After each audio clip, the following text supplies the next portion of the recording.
Good day, I am Charry Mae. My thesis entitled Development and Acceptability of Chocolate-Flavored Seaweeds Capapicos alvarezi Chips. For the introduction, seaweeds is a valuable marine living resources in the world. It is source of income. Seaweeds are chock full of vitamins, minerals, and fiber content, and taste can be manipulated. Seaweeds are well recognized for its higher mineral composition, potential raw materials for product development. This is the finished product of chocolate-flavored seaweed chips. The study aims to develop chocolate chip snack from tambalang Capapicos alvarezi, determine the suitable combination of ingredients in developing chocolate chips from tambalang Capapicos alvarezi, to evaluate the acceptability of developed chocolate chips tambalang Capapicos alvarezi, and to determine the production cost of the chocolate-flavored chips. For the materials and method of this study, the seaweeds Capapicos alvarezi samples were sourced from Sitio Balintang, Barangay Isugud, Quezon, Palawan. The preparation and processing of seaweeds chocolate-flavored chips were conducted at our house in Sitio Balintang, Barangay Isugud, Quezon, Palawan. For the research design, Table 1 shows the treatment used in the production of chocolate-flavored seaweed chips. Each treatment have the same ingredients: Treatment 1 with complete ingredients, Treatment 2 with no crushed graham crackers, while Treatment 3 with no milk. Preparation of raw materials. First thing we do is collecting raw materials, the seaweeds. Second, drying seaweeds for 4 days. Third, the seaweeds after 4 days of drying. Fourth, soaking of seaweeds for 1 week to remove the seaweedy odor. Fifth, boiling of seaweeds to become gel. For the process flow of chocolate-flavored seaweed chips with 3. Second, add other ingredients. Third, mix very well all the ingredients. Dough texture. Fifth, shaping and cutting. 6, frying. And then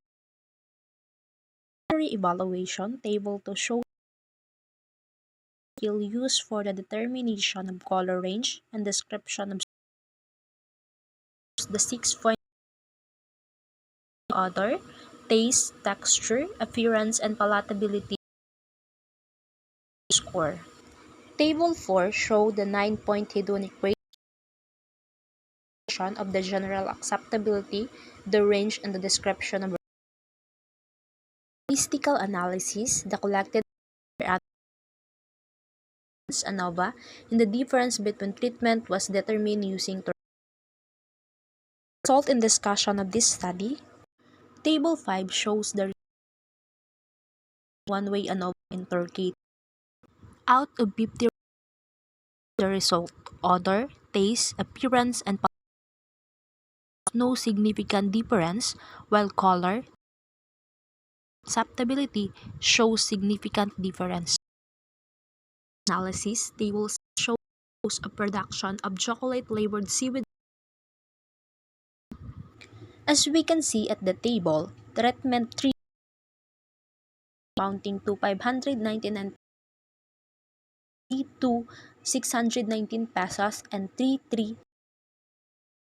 with a grand total of 1,860 pesos. Table 7 shows the production cost and sales of chocolate-flavored seaweed chips based on the panelist sensory attributes. Overall acceptability. Chocolate-flavored seaweed chips without crushed graham crackers are the most. Cost of this treatment is 600. Income will be 281 pesos if the chocolate sold at 60 pesos per pack. For the conclusion and recommendation of this study, product, the color, odor, taste, texture, appearance, and stability were significantly affected by the treatment used in this. Treatment 2 with no crushed graham crackers. Treatment 2 has a production cost. It is therefore recommended not to use crushed graham crackers and chocolate-flavored seaweed chips production. Thank you for listening.